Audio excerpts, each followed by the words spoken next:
Hi guys, welcome to our YouTube channel Bong views. আমি শিলাজিৎ, আমি সুদীপ্তা। আপনারা যারা এখনো পর্যন্ত আমাদের চ্যানেলটি সাবস্ক্রাইব করেননি তারা প্লিজ এক্ষুনি আমাদের চ্যানেলটি সাবস্ক্রাইব করে যাবেন আর নোটিফিকেশন বেল অন করে নেবেন পরবর্তী ভিডিওগুলোর জন্য নোটিফিকেশন পেতে। আর যারা আমাদের চ্যানেলটি সাবস্ক্রাইব করেছেন তাদেরকে অসংখ্য ধন্যবাদ। আর পছন্দ হলে অবশ্যই ভিডিওগুলোকে লাইকও করবেন। তো আজকে আমরা শাকিব খানকে নিয়ে চলে এসেছি। আজকের ভিডিও টাইটেল হচ্ছে শাকিব খানের মতো মেগাস্টারকে এভাবেই সাজাতে হবে এবং চ্যানেল নেম হচ্ছে যমুনা এন্টারটেইনমেন্ট। চলো দেখে নিই ভিডিওটা। আর ভিডিওটা যদি কপিরাইট ক্লেমের জন্য ব্লক হয়ে যায় তাহলে সম্পূর্ণ ভিডিওটা আপনারা আমাদের ফেসবুক বা ইনস্টাগ্রাম পেজে পেয়ে যাবেন। আর ফেসবুক বা ইনস্টাগ্রাম পেজের লিংক আপনারা আমাদের ডেসক্রিপশন বক্স বা ফার্স্ট প্রিন্ট কমেন্ট থেকে পেয়ে যাবেন। তাহলে চলুন সবাই মিলে ভিডিও দেখা শুরু করি। উনি এত বড় একজন মেগাস্টার, ওনাকে সাজালে এইভাবে সাজাতে হবে ওকে, আসলে আমার মনে হয়। তো উনি শুটিং করতো 10টা পর্যন্ত, 10টা থেকে 2টা পর্যন্ত জিম করতো, এরপরে 2টা দিকে ঘুমাতে যেত, আর 3-8টা দিকে আবার পরের দিন 7টার দিকে শুটিং আসতো। এই যে একটা মানুষ, শুটিংয়ে আমি তার সামনে খাচ্ছি বসে বসে, আমি খাচ্ছি আর তাকে ক্যারেক্টার বুঝাচ্ছি, সে খাচ্ছে না, সে বাদাম খাচ্ছে, খুব মায়া লাগতো আর কি। আচ্ছা, এই যে উড়া ধুরা এটাও যে একটা গান হতে পারে, মানে এটা কিভাবে মাথায় এসেছিল? এখানে কি আপনার কোনো ভূমিকা আছে? হ্যাঁ, আমার মাথায় প্ল্যান ছিল যে আমি একটা আইটেম সং করব এবং সেখানে বাংলার কোনো ফোক গানকে নিয়ে আসবো, এবং এটা কিন্তু আমি প্রথম ছবি থেকে ইউজ করছি। আর প্রথম ছবিতে একটা হিট গান ছিল ওহে শ্যাম, এটা কিন্তু বাংলার পুরনো ফোক গান, সেটাকে আমি নতুন করে ইউজ করছি এবং নতুন করে নিয়ে আসছি।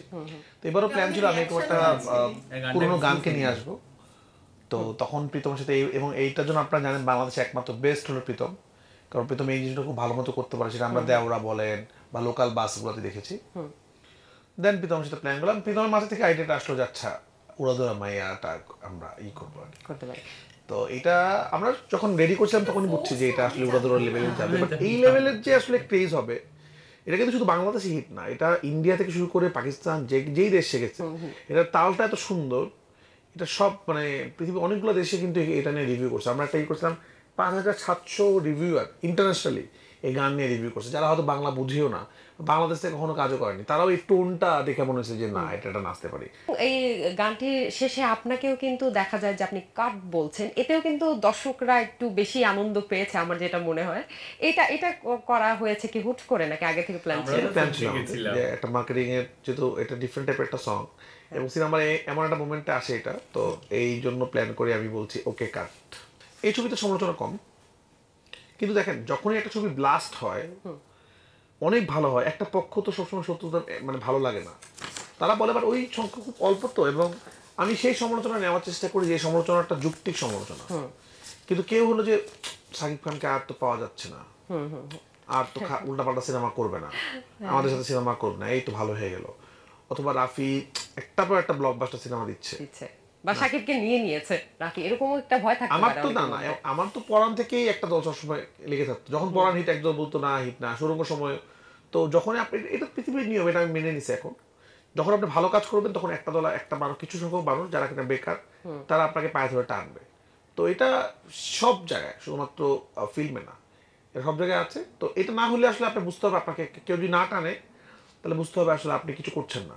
তো আমি ওটাকে গুরুত্ব দিই না, এবং ওটা এত অল্প, কোটি কোটি মানুষের মধ্যে 10 জন 5 জনকে নিয়ে টেনশন করার সময় নেই।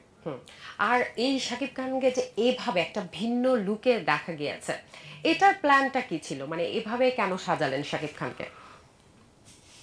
উনি এত বড় একজন মেগাস্টার, ওনাকে সাজালে এইভাবে সাজাতে হবে ওকে, আসলে আমার মনে হয়। তো আমার কাছে আলটিমেটলি উনিই তো সবকিছু করছে, উনারই চেহারা, উনারই চুল, উনারই লুক, আমরা খালি চিন্তা করছি যে আমরা এটা করতে চাই, এবং উনি আমাকে হেল্প করছে। উনি প্রচুর অনেক জিম করেছে, অনেক ডায়েট করেছে, এবং যেভাবে করে ওনার ক্যারেক্টারটাকে উনি ফুটিয়ে তুলেছে। তো আমাদের অনেক দিনের প্ল্যান ছিল যে লুকটা আমি নতুন কিছু করবো, যেটা আগে দর্শক দেখে নেই, এবং উনি তো দেখতে অনেক সুন্দর, তো এভাবে প্রেজেন্ট করলে আমার মনে হয় মানুষও পছন্দ করবে। এবং দেখতেছি ওনাদের গানে, ওনার লুকে মানুষ তো ক্রেজি হয়ে গেছে, এবং সবাই বলতেছে ওনাকে 25 বছরের একজন যুবক লাগতেছে। তো এটা আমার মনে হয় উনি অ্যাচিভ করছে, কারণ আমরা দেখতাম যে উনি এই গানটা শুটিং এর শেষের দিকে শুট হয়েছে, তো উনি শুটিং করতো 10টা পর্যন্ত, 10টা থেকে 2টা পর্যন্ত জিম করতো, এরপরে 2টা দিকে ঘুমাতে যেত, আর 3-8টা দিকে আবার পরের দিন 7টার দিকে শুটিং আসতো। এই যে একটা মানুষ, এবং শুটিং এ আমি তার সামনে খাচ্ছি বসে বসে, আমি খাচ্ছি আর তাকে ক্যারেক্টার বুঝাচ্ছি, সে খাচ্ছে না, সে বাদাম খাচ্ছে, খুব মায়া লাগতো আর কি। মানে সে প্রচন্ড কষ্ট করছে, নাহলে একটা ক্যারেক্টার, এখানে অনেকগুলো ক্যারেক্টার শেড আছে, একটা শেডের জন্য তাকে একটু হেলদি থাকতে হয়েছে, একটু ধরেন একটু বেটা যেখানে আমরা দেখছি দাড়িওয়ালা, আরেকটা জন একদম যে উড়াধুরা গানের মতো লুকে আসতেছে, তো এটা কিন্তু একদমই মনে হচ্ছে দুইটা মানুষ। ও আচ্ছা, ডাবল রোল। ওনাকে আসলে এটা অনেক কষ্ট হতেছে। তো দেখলাম হচ্ছে ভিডিওটা, আবারও আমরা একটা নতুন স্বাদে শাকিব খানকে দেখতে পেলাম রাইহান রাফির মানে কি বলে বর্ণনায়, এবং তিনি যে কতটা পরিশ্রমী, কতটা ডেডিকেশন ছিল তার তুফানের প্রতি বা যে কোনো মুভির প্রতি, সেটা দেখে সত্যি অবাক হওয়ার মতো। এবং বলে না সত্যিকারের পরিশ্রম করলে ঠিক তার ফল পাওয়া যায়, এবং সেটাই কিন্তু হয়েছে, এবং তার জন্যই তিনি মেগা স্টার বা বাংলাদেশের দ্য সুপারস্টার। এবং এখানে আবারও আমরা আরেকটি নজির পেলাম, সত্যি তাই।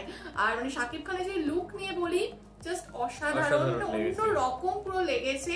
এবং সিরিয়াসলি উড়াধুরার ক্ষেত্রে একরকম লাগছে, এদিকে হচ্ছে দুষ্টু কোকিলে পুরো অন্যরকম লুক লাগছে। তো এই যে ট্রানজিশনটা, এটা কিন্তু যথেষ্ট পরিশ্রমে, আমরা তো 2 সেকেন্ডে দেখছি আর লুক চেঞ্জ হয়ে গেল, বাট এর ভেতরে কিন্তু মানে পেছনে কিন্তু গল্প আলাদাই থাকে। এমনি তো যে জিমের ব্যাপারটা বললো, এবং একটা যে ফিজিকে আসতে, প্রপার ফিজিকে আসতে, টোন আর ফিজিকে আসতে তো মানে প্রচুর পরিশ্রম করতে হয়, আমরা সকলেই জানি। এবং তার পেছনে থাকে প্রচুর পরিশ্রম থাকে, যে মানে খুব কন্ট্রোলে ডায়েট করতে হয়। তো সেটাও আর কি মানে ভালো মন্দ খাওয়ার ছেড়ে দিয়ে আর কি মানে অনেক সময় চলতে হয়। সামনে একটা মানুষ খাচ্ছে আর আমি বাদাম খাচ্ছি শুকনো, মানে আমি তো ভাবতে পারি না।